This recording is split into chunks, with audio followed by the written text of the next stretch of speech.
Sunlight, as we've already discussed, is quite a small light source. There's lots of pressure, and when we liken light to water, it is there's a lot high pressure, lots of power. It's quite small, and of course it can be used in many different ways. You can use full sun, you can actually diffuse sun, you can bounce it with a reflector and so on. But the idea is that when you are photographing with sun, it's actually quite tough. Most people will shy away from sunlight because it's very difficult to photograph. Now, whether it's because someone's squinting and can't look at the actual light, whether it is the fact is that it's harder to know where to place the shadows. Am I getting too many deep shadows? What do I do? Well, here's the thing. What I'd like you to do on a wedding day is, if you know you're going to, let's say, a cosmopolitan area, like you're going to some buildings, you're going to a cafe, and then you're going to a park with trees, and then a beach, for example, I want you to leave your sun poses last. In other words, what are poses that you can actually do in the sun that actually work? Well, eyes down, looking away, kissing, closing your eyes, looking into each other. All those things are going to be really good looking into the sun. If you want someone to look into the sun and it's really, really tough, and they're squinting like this, you just get them to look at where you want, and then they close their eyes. Then you tell someone to relax their face, relax their forehead, and just on the count of 3, open. 1, 2, 3, click. And then you can squint all you want. So that's really important. But again, if someone struggles to look into the sun or anywhere near it, looking into each other, away, kissing, and all these different things. What I love about the sun is that it's very dramatic. You've got strong shadows, you've got strong highlights, but you can use it in a really cool way. In this case, that we're actually photographing Eric and Megan. This is actually a recent shoot in Venice. We've got beautiful light. We've already discussed that we should turn the body away from the light and turn the face back in.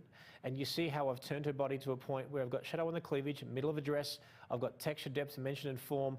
Turning her face, cheekbone, jawline. It looks great. And I've deliberately got him in shadow and confined him within that patch of sun on that column. So we're actually making that sunlight, that harsh sunlight, and we're bringing out the best in it. So basically embrace what others ignore, because you might just get a great shot that you wouldn't have got in the first place. Now, by the way, all the shots that I'm be sharing with you right now and the different light sources, they're all from various recent shoots. So Eric and Megan, we shot recently. They were the 20th anniversary session, and we photographed in Florence and Venice. There's a wedding of Nick and Mary's. We've got a few various shoots, but they're all of recent times to sort of just show you. Some are out of camera, some are retouched, but it gives you an idea. While we're on the subject here, we're in full sun. What I did was I changed my picture style, my picture control, to vivid. So I'm actually saturating the colors, and put my white balance on shade. So in camera, I've gone from a neutral look over here to something like this. So now I've both got them basically in the shade, and then silhouetted against those columns in the background. Increase the warmth by going on the shade white balance, but then also we've got that vivid picture style. So in camera, we get this really beautiful look and effect. So as we're walking on the streets of Florence, in this case, in this next one, we have shafts of light going up against the wall, which I absolutely love. So watch this. We've got the sunlight skimming this concrete wall, and it's providing this beautiful texture. Now, what did we say about side lighting? It basically increases texture, depth, dimension, and form. So now these little spots of concrete, for example, could be likened to maybe pimples on the skin. So in this case, this is going to be quite tough to do on a face. But you notice how I've turned the bride's face into the sun to a point where I've got that beautiful shadow on her, that cheekbone and jawline. And of course, here we have open loop. We've already discussed this, and loop shadow of the nose over here. It's an open loop. And then we're actually split lighting him. So we've got soft feminine light for her, split lighting for him, which is often considered masculine, as we've already discussed. And then this beautiful shaft of light. Now, the shaft of light is great because we also just cut away that light into the shadow, and this all dwindles away, but it keeps your eye focused on what we've got going on here. During the same session, we did this. So you can actually use sun in a very, very different way. Here, of course, the shadow of her on the background is quite abstract, But again, I'm turning your body away from the light and the face back in, using the hair over there as well. But we've got this beautiful texture of the shadows of the window, and then of course we've got a hint of his shadow. Now yes, the shadow is quite distorted because it's quite high. If the shadow was quite low and a little bit more in front, those shadows, as you'll see in this picture as well, would be a little bit more to the shape of actually their exact body types and shapes and things like that. But I love photographing with sun. I feel like many of us ignore it, and like I said, I think perhaps we run to the open shade and try to ignore it, but embrace it. You will get some beautiful shots. Of course, this is being backlit with the sun, but giving us some beautiful long shadows, and you can see how they're one foot's behind the other, giving us a really beautiful silhouette and beautiful negative space. Of course, if you've learned from me before, you would have heard me say that our eyes read from top left to bottom right, giving us a beautiful natural flow of composition, which is very pleasing to the eye, and that works. So in this case, she's sort of looking downish, her body's turned away from the light and her face back in. His face is in complete shadow because we've got the hat on him. He turns his face right in, and it's beautiful. Because she's looking down, it actually works. If she was looking into the sun, it might be squinty, a little bit hard and all that kind of thing. But just remember that when people interact, they care less about the sunlight. In other words, if I was simply just sitting here and looking into the camera and just sort of posing, and the sun was right behind, I'd be doing this.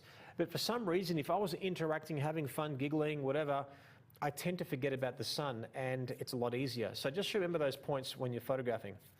This is a recent wedding in Phoenix. As you can see, the shadow of them on the wall behind them is more truer to life because the sun is a little bit lower and it's facing them. Even though I'm on a bit of an angle, that's why the shadows are unabstract. So I try to get a position that I can get at least her face, a hint of his, but get that beautiful shadow there. And I want a representation of Phoenix, and obviously when you think of Phoenix, you think of desert, you think of cactus or cacti, and then you've got the foliage there sort of balancing up the green, which I think is really beautiful. So remember to use the sun wisely. It can be so much fun to use, but this is where practice comes in. If you always shy away from the sun, then you'll never know how to use it properly. So my suggestion is take a model, take a friend, take a cousin, take your wife, husband, whatever, and then go out and photograph in the sun. So when it comes time for a wedding day where you have no choice, you've got it. This shot, of course, is that we've got the sun right behind them, and I've tilted his chin up towards the camera and up towards this way, so the light bounces off his face, and that's why you get more of a glow on her. And I actually don't mind a little bit of flare here. Normally I don't like flare, but I think if it suits the photograph and the sensibility of what I'm going for, I really, really enjoy it and I go for it. Now, look at pretty much the next shot is going to be the exact same pose, just flipped, but I just have them in shadow. So I've illuminated the background, brought them in the shadow, exposed for that background, focused on them, and now we have this sort of semi-silhouette on them, which I think is actually really cool. So remember, embrace the sun. It is quite intimidating at the start, but when you know how to use it, it's liberating and it works really well. This recent, we had an anniversary shoot. This was in the dry lake bed in Las Vegas, one of them, of course. And here we have the sun on a bit of an angle. You know how I said turn the body away from the light and the face back in for the female form? I also said if you turn the body way towards the light and then now half the body's in shadow, that is almost the same thing but a different perspective. So he's standing up nice and high. We've got a beautiful long shadow. We've made sure we've got negative space in this particular frame, so it actually works there as well. Now, yes, in this photograph, they had to close their eyes and count to 3, and that's how we got the shot. Next, we're going to look at window light.